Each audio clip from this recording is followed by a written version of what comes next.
Thailand Cambodia மோதல் உச்சக்கட்டத்தை எட்டியுள்ளது. இரு நாடுகளும் ஏவுகணைகள், பீரங்கிகள் என மாறி மாறி தாக்கிக் கொள்ளும் நிலையில் இவர்களுக்குள் என்ன பிரச்சனை என்பதை பார்க்கலாம்.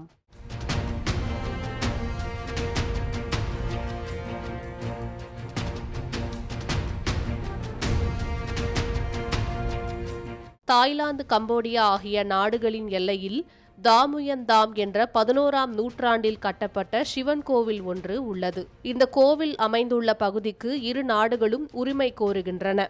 குறிப்பாக கடந்த 2008ஆம் ஆண்டு இந்த பிரச்சினை மிக தீவிரமடைந்தது. சர்ச்சைக்குரிய அந்த பகுதியை யுனெஸ்கோ பாரம்பரிய தளமாக பதிவு செய்வதற்கு கம்போடியா முயன்றதே பிரச்சினைகளுக்கு காரணம் என்று சொல்லப்படுகிறது. அந்த பிரச்சினை தொடர்பாக அவ்வப்போது மோதல் நடைபெற்று வந்த நிலையில் கடந்த மே மாதம் இருநாட்டு ராணுவ வீரர்களும் மோதிக்கொண்டனர். அப்போது நடந்த துப்பாக்கி சூட்டில் கம்போடிய வீரர் ஒருவர் கொல்லப்பட்டார். இதனை அடுத்து இரு நாடுகளும் தங்களது எல்லையை மூடுவதாக அறிவித்தன. இதற்கு பதிலடியாக தாய்லாந்திலிருந்து காய்கறி, பழங்கள் இறக்குமதி மற்றும் அங்குள்ள திரைப்படங்களை திரையிட கம்போடிய அரசாங்கம் தடை விதித்தது. இதனால் இரு நாடுகளுக்கும் இடையேயான உறவில் சிக்கல் நீட்டித்து வந்தது. இதற்கு தீர்வு காண இருதரப்பு தலைவர்களும் பேச்சுவார்த்தை மேற்கொண்டனர். ஆனால் இதில் எந்தவித உடன்பாடும் எட்டப்படவில்லை. எனவே தனது நாட்டில் உள்ள கம்போடிய தூதரை தாய்லாந்து வெளியேற்றியது. மேலும் தன்னுடைய நாட்டின் தூதரையும் கம்போடியாவிலிருந்து வெளியேறுமாறு தாய்லாந்து அரசாங்கம் உத்தரவிட்டது. இதன் காரணமாக இரு நாடுகளுக்கும் இடையிலான மோதல் மீண்டும் வெடித்தது. தாய்லாந்தின் சுரின், சிசாகட் மற்றும் கம்போடியாவின் ஓடார் மின்ஜே ஆகிய எல்லைப்புற மாகாணங்களில் உள்ள 6 நகரங்களுக்கு மோதல் பரவியது.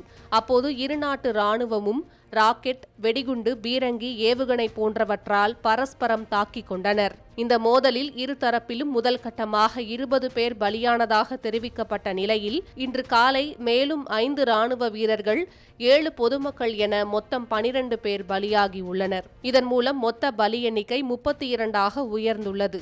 130க்கும் மேற்பட்டோர் காயமடைந்துள்ளனர். இந்த மோதலால் இரு நாடுகளின் எல்லையில் பதற்றமான சூழல் நிலவுகிறது. தாய்லாந்தின் எல்லைப் பகுதியில் வசிக்கும் 58,000 பேர் பாதுகாப்பான இடங்களுக்கு மாற்றப்பட்டுள்ளதாக தாய்லாந்து அரசாங்கம் தெரிவித்துள்ளது. அதேபோல கம்போடியாவின் எல்லைப் பகுதியில் வசிக்கும் 23,000 பேர் பாதுகாப்பான இடங்களுக்கு மாற்றப்பட்டுள்ளனர். இதையடுத்து தாய்லாந்து கம்போடியா எல்லையில் தொடரும் மோதல் காரணமாக தாய்லாந்து நாட்டில் 7 மாகாணங்களான உபோன் ரட்சதானி, பிரசாத் தாமுயந்தோம், சிசாகட் சோங், சாங் பிராக்யா பகுதிகளுக்கும் பான்க்லாங் லூயக், பான் லோம் மற்றும் பான்பாட் காட் டிராட்டுக்கு எல்லை பகுதிகளுக்கு இந்தியர்கள் செல்ல வேண்டாம் என இந்திய சுற்றுலா பயணிகளுக்கு தூதரகம் அறிவுறுத்தியுள்ளது.